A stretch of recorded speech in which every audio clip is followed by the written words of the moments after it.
Hi garden friends, I'm Walter Reeves, the host of Southern Gardening. The purpose of this television show is to help regular folks be more successful in their landscape or in their garden. We do this by using research-based information to demonstrate how to do simple garden tasks, like using an old sock and some water to clean the leaves on a houseplant. We interview experts to get the latest information on new plants, new techniques, or new tools. We emphasize integrated pest management and water conserving techniques. We always try to use common language, never talking down to the audience, but using words and descriptions that they recognize. Southern Gardening is friendly, it's helpful, it's research-based, and it's experience-tempered. It shows me having fun with plants in the garden. Hi, I'm Walter Reeves, and there's lots to learn today on Your Southern Garden. Ed Gilman will teach us how to prune a tree properly.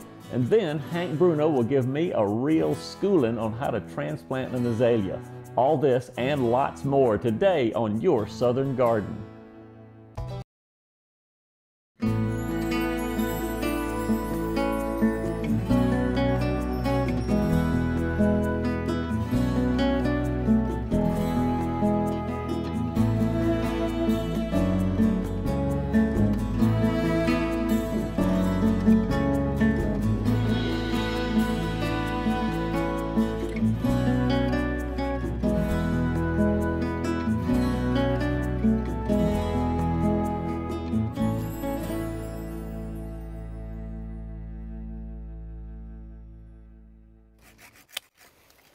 You know, trees are invaluable to have in a landscape. But one of the things about trees, they have to be maintained. And one of the first things that I think about on a tree is the lower limbs. Many times as the tree gets taller and older, there it comes, lower limbs have to be removed so you can get underneath them to mow them or to walk or to plant things. And as you take off those limbs, you'll find there are different tools you can use. For these smaller limbs like this, I can use a little saw like this. For larger limbs, different technique. We've got an expert with us today. Ed Gilman is professor of environmental horticulture at the University of Florida. And Ed, you've been helping a little bit by cutting off some of the dead wood and other branches that are behind. But this big limb right here is a little bit too big for my little saw right here. So you've got a bigger saw for us today. Yeah, we've got a couple of saws here that look similar, but they actually have some very important differences. The shorter one is real handy for branches a ½ inch, maybe even 2 inches in diameter. And what's nice about these folding saws is they're triple sharp. So 3 surfaces on each of those teeth are sharpened.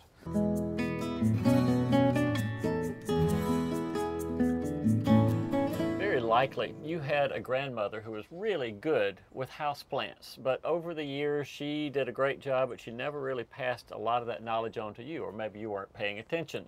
And now you have a houseplant and you're wondering about what should I be doing to my bromeliad or my orchid or my African violet.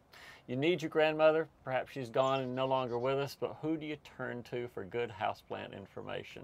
Tom Wickman is the Master Gardener Coordinator for the University of Florida down in Gainesville, and Tom is going to be our grandmother today. Tom is going to tell us how to take care of houseplants in a way that would make our grandmother proud. So Tom, we've got a great assortment of very common houseplants here. Why don't we just start by identifying them. Some people don't know the difference between the red plant and the white plant, so we'll go with them first. Okay, number one, this is an anthurium. Okay. And anthuriums have become very popular container-grown plants in recent years. They come in a lot of different colors. They could be white, they could be pink, they could be red as you see here, and even some different shape bract. This flower that you see here, the colorful red portion is actually a bract, and that's the portion of the bloom that we like the most. Put it on my cardboard just so I'll have enough to dust onto my wound. Maybe take my finger even and go in and smear it. It's not absolutely necessary to have the rooting hormone, but sometimes on plants that are a little reluctant to root, the rooting hormone really makes a difference there. And it's not poisonous either, so it's not going to hurt me to have it on my finger. There we go. I'll tap it a little bit to wipe away or shake away the stuff that's on there and wash my finger in the sphagnum moss. All right, let's get my gob back here. Put it around the wound. And then to hold it in place, I want to take some wire and just wire it to hold it right.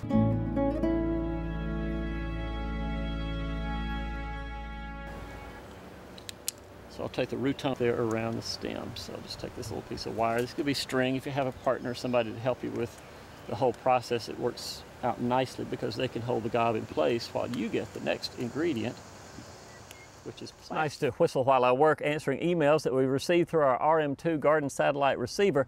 This one is from Trey Sinyard. Trey says, Walter, I am trying to grow tomatoes for the first time, but I have a huge caterpillar that's eating all the leaves on my tomato plant. What do I do about it? Well, Trey, this one's easy. The tomato caterpillar that you're talking about is called tomato hornworm. Everybody that grows tomatoes in Georgia, just about at one time or another, will have a tomato hornworm eating the leaves of their tomato plant.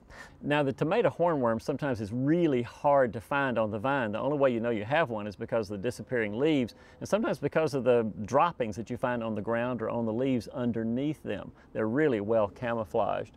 But if you find them, the way to control them is pretty easy. You can spray the plant with a Bacillus thuringiensis product that's usually called BT, Caterpillar Killer is one brand name. And it sprays onto the plant, makes the caterpillar stop feeding immediately, and then you can eat the tomatoes. It's not harmful to people at all. Questions about what you've seen or heard in other parts of today's show, you can always visit our website, yoursoutherngarden.com.